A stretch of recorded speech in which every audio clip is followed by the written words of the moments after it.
Okay, Sugar Sean, how we doing, man? Not too bad. Good, good, good. First fight week as a champion. Does it feel any different? Are you getting any kind of special treatment yet? What's the story? No, nothing different. Just kind of same old, same old.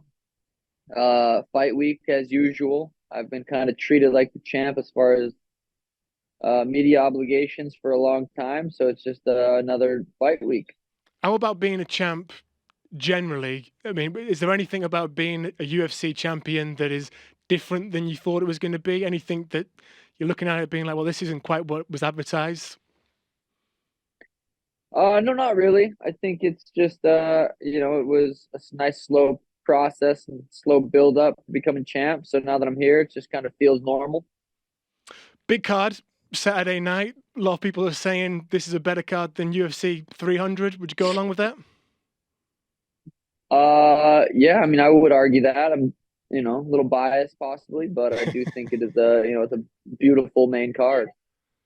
Yeah, but how does it when you've got a card like this, when it's so stacked, there's so many big names on it, do you get to spend any time with any of the other fighters? Obviously, you're not going to spend time with Cheeto, but the rest of the guys, do you get to see a lot of them at all, or No, I never stay at the fighter hotel. I always, I'm away from that and doing my own thing with my own crew.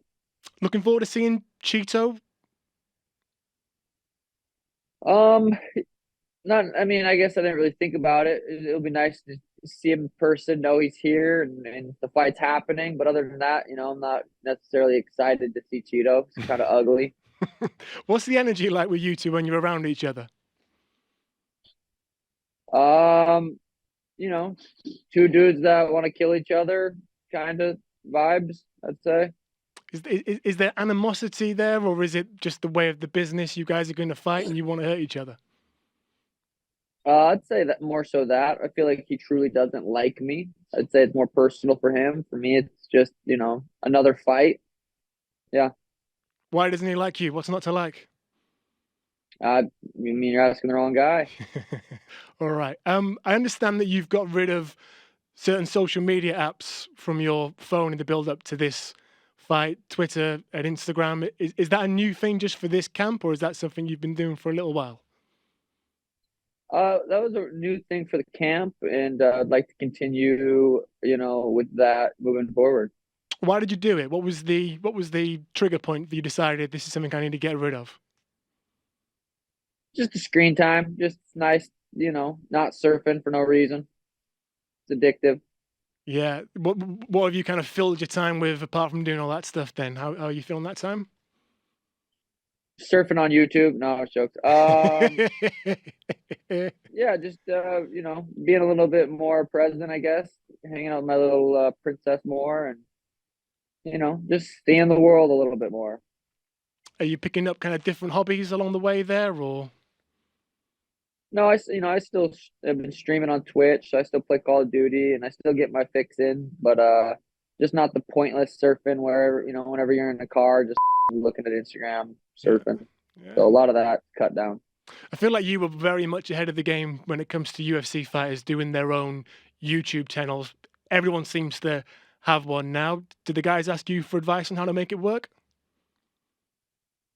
No, I don't really talk to too many of the UFC fighters. I just kind of do my own thing, to be honest, and do train with my own people and stuff. So we got a good community at the gym. Fair enough. Fair enough. Seeing as you don't have these apps on your phone now, how do you find out when someone's been talking about you on these apps? Does it get relayed to you by one of your team? How does that work?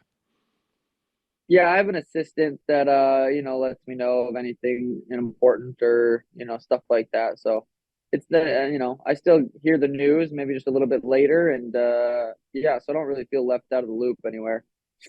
Just while we're talking about this, I don't want to get into a kind of mudslinging thing here because you've made your feelings clear on Ryan Garcia's call out of you and saying he would fight you in the UFC. I do wonder if you've got some maybe advice for someone like Ryan, because I feel like you two have both made your name obviously with your fighting, but you've built up this great audience as well online.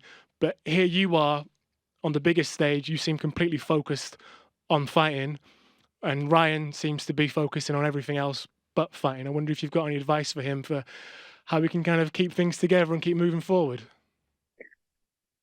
Yeah, I mean, I obviously don't really know him personally. I don't know what he's dealing with. What you see on, social media could be, acting. He could be doing, making all this up so he sells pay-per-views or whatever. So, Do you take any of that stuff seriously, or do you think it is just someone trying to drum up attention? um, I mean, I'd fight him. It's just I just don't think anyone that's just not realistic. So it's kind of pointless to talk about. Yeah, I suppose so. I suppose so. Let's talk about a real fight that's happening then Saturday night. Cheeto Vera. When Cheeto looks at you, what do you think he sees in terms of a fighter? It's a good question. I don't know what he truly thinks. He can say whatever he wants and say he's gonna, break me and he's better than me and all this stuff. But does he truly believe it? I don't know. I mean, none of that really matters. Sunday morning, it's gonna play out the way it plays out, and we'll all have our own opinions about it. Yeah, sure. You've been in there with Cheeto before that fight ended the way it did. You clearly felt like you had some big advantages over him when that fight happened. What were the things that, when you look back on it, you think he needed to up his game to reach your level? And when you look at him, when you see him fight, has he improved on any of those things to catch you up? I mean, he's got some big wins over some good guys, so he's doing his thing. I don't really think about him much, or I'll watch his fight when it's on. Um, but yeah, I don't really think too much into that. I was thinking about this on the way in when we knew we were talking to you. So at the moment, there are 9 UFC male champions. Um, Only 3 of those champions have made a defense. There's so much kind of turnover and new guys, but it feels like you're one of the more established champions, even though this is your first defense. I'm not quite sure why I feel like that, but do you feel like that as well?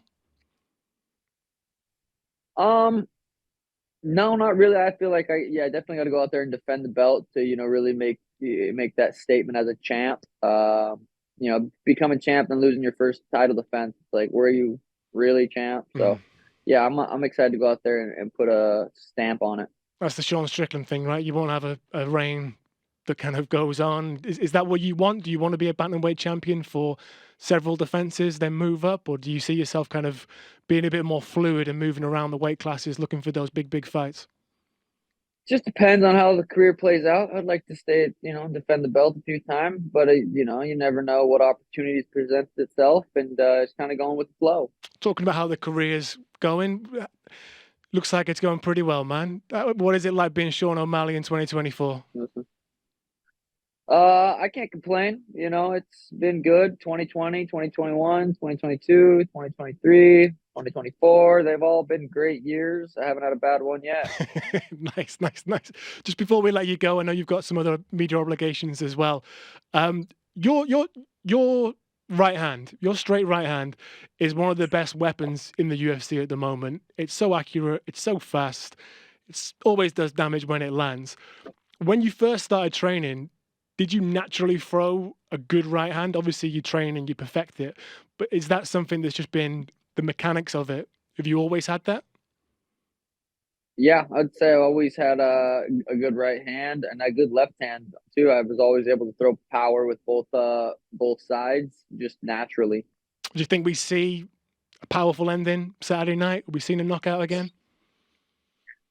I'd like to think so. Again, it could be a war, could be a one-sided ass whooping, and we'll have to find out. That's one of the things about Cheeto, right? I mean, that you say what you want about the levels and how much better you are than him. This is not a guy who's going to get stopped easily, is he? 100%. Okay, man. Okay. Well, we're looking forward to seeing it. We wish you the very best. Enjoy your week in Miami. I'm sure it's going to be a lot of fun. Just before you do go, just want to get a quick opinion on something. This Friday night, we've got a big boxing show, crossover event. Francis Ngannou taking on Anthony Joshua. I wonder what you think of that fight, what Francis is doing, and do you think he can shock the world here? Yeah, I think Francis could definitely beat Anthony Joshua. I just think Francis is his neck, his chin. He's going to be hard to knock out. He's, going to be very scary for anyone to sit in the pocket and trade with him. Possesses insane power. So I wouldn't be surprised if we saw him get the W. Okay, okay. We'll look forward to that. And then of Saturday night, big one. Sean O'Malley, Cheetos Vera from Miami, UFC 299. Sean, thanks for your time, man. Take care.